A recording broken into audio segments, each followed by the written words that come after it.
वृंदावन जब नारद जी पहुंचे तो नारद जी ने क्या देखा? कहा वृंदावन में एक देवी रो रही है। किसके साथ? कहा दो पुरुष उस देवी के अगल बगल पड़े। नारद जी ने कहा वृंदावन जैसी दिव्य तीर्थ स्थली में किसको दुख हो सकता है? नारद जी के मन में आया चलो मैं इससे पूछूं तो इसके दुख का कारण क्या है। और जैसे नारद जी उस देवी के पास पहुंचने वाले थे तो नारद जी के मन में एक बात आई, संसार में ऐसा कोई नहीं है जो दुखी ना हो, सब दुखी हैं। कोई तन दुखी, कोई मन दुखी, कोई धन बिन रहत उदास, और थोड़े थोड़े सब दुखी, सुखी राम के दास। कोई तन दुखी है और कोई मन से दुखी है, सब दुखी हैं। हो सकता है किसी दुख से ये भी दुखी हो। हम साधु संत क्यों किसी के पंचायत में पड़े, चलो भजन करेंगे। और जैसे मुड़कर नारद जी जाने लगे तब पीछे से आवाज आई। क्या आवाज आई? भो भो साधो क्षणं तिष्ठ, मच्चिंतामपि नाशय, दर्शनं तव लोकस्य सर्वथा गहरं परम। भो भो साधो क्षणं तिष्ठ मच्चिंतामपि नाशय। अरे महात्मन क्षण भर के लिए रुक जाओ। क्यों? कहा मेरी चिंता का नाश कर दो। हमने सुना है कि संत किसी को दुखी नहीं देख सकते। नारद जी ने कहा देवी तुम्हें क्या दुख है? उस देवी ने कहा महाराज हमें और कोई दुख नहीं है, बस इस बात का दुख है कि मैं माँ हूं। किसकी? कहा ये जो बगल में जो दो वृद्ध पुरुष पड़े हैं ना, इनकी मैं माँ हूं। मेरा नाम भक्ति है। अहम भक्तिर्दिख्याता इमौ में तनयो मतो। अहम भक्तिर्दिख्याता, मेरा नाम भक्ति है। और ये जो दो बूढ़े पड़े हुए हैं अगल बगल, ये मेरे पुत्र हैं। अच्छा सच बात है, माँ के सामने बेटे बूढ़े हो जाएं और माँ जवान रहे तो माँ को बताओ कष्ट होगा कि प्रसन्नता होगी? दुख तो होगा। तो भक्ति महारानी ने अपना कष्ट व्यक्त किया और भक्ति महारानी ने कहा प्रभु नारद जी आपने कई पुत्रों का कल्याण किया है। ये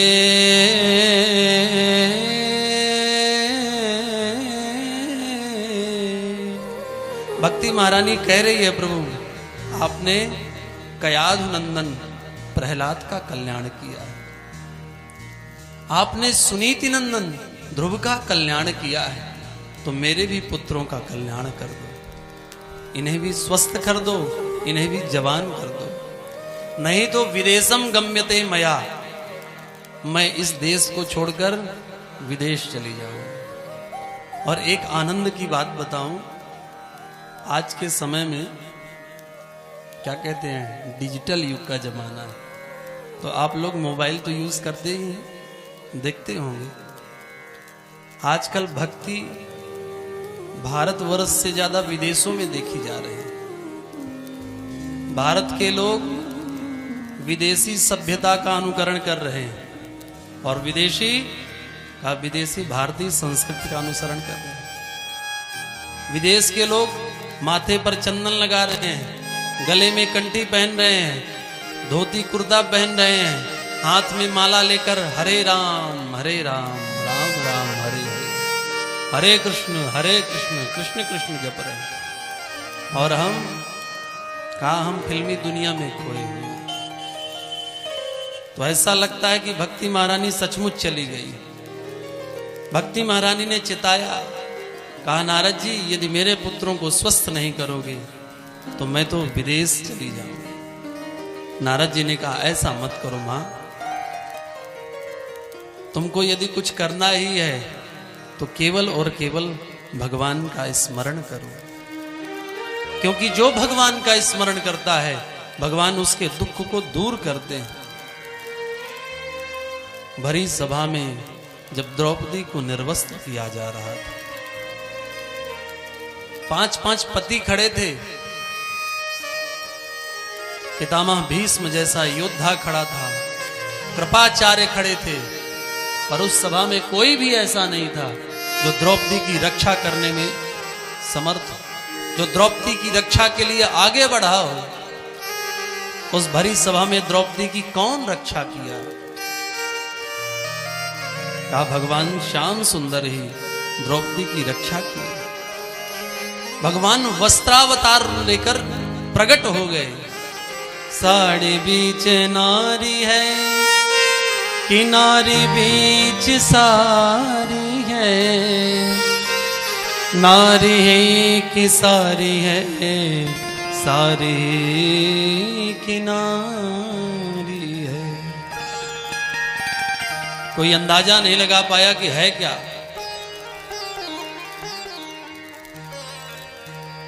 पांच पांडवों को मारने के लिए लाखों की संख्या में कौरव खड़े थे। उस महाभारत के युद्ध में कौरवों की रक्षा किसने की? कहा जिस श्याम सुंदर ने द्रौपदी की रक्षा की, जिस श्याम सुंदर ने युद्ध में पांडवों की रक्षा की, वो श्याम सुंदर कहीं नहीं गए हैं देवी, वो यही हैं। इसलिए उनका स्मरण करो। द्रौपदी च परित्राता येन कौरव कस्मलात्, पालिता गोप सुंदर्यः सकृष्णः क्वापि नो गतः।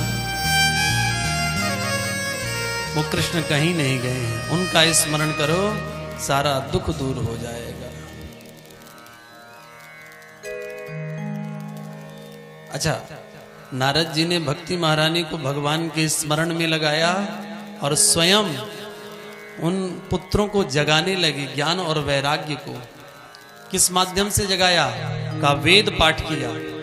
वेद वेदांत घोषैश्च गीता पाठैर मुहुर्मुहुः। वेद पाठ सुनाया।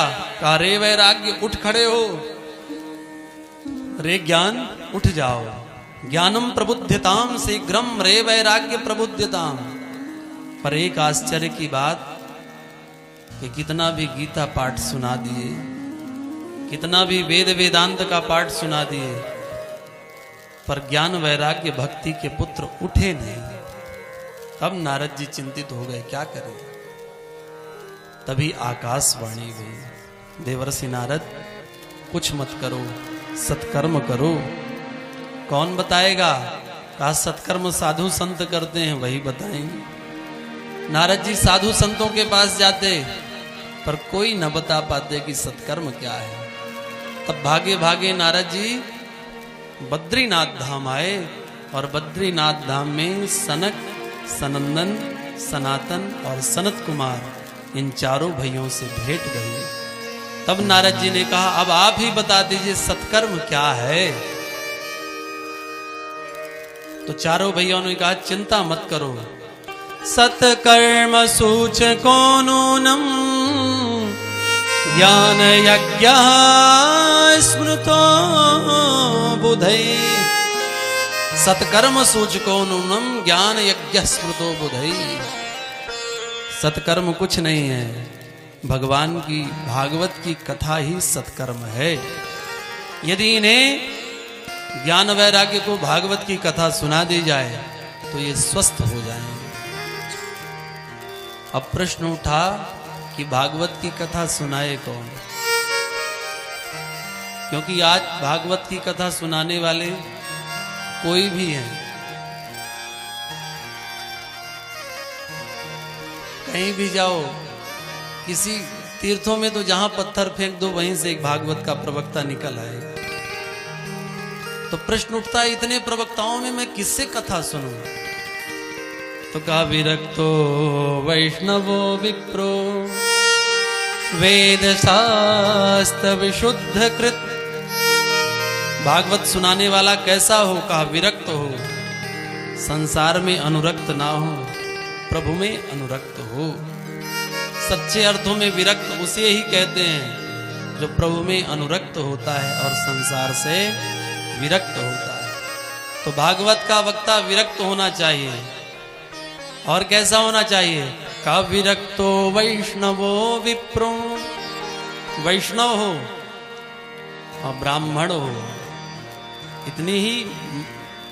इतनी ही बात आवश्यक है। कहा नहीं नहीं कुछ और है। वेद शास्त्र विशुद्ध कृत, वेदों को पढ़ने वाला हो, शास्त्रों को जानने वाला हो, ऐसे वक्ता से कथा सुननी चाहिए।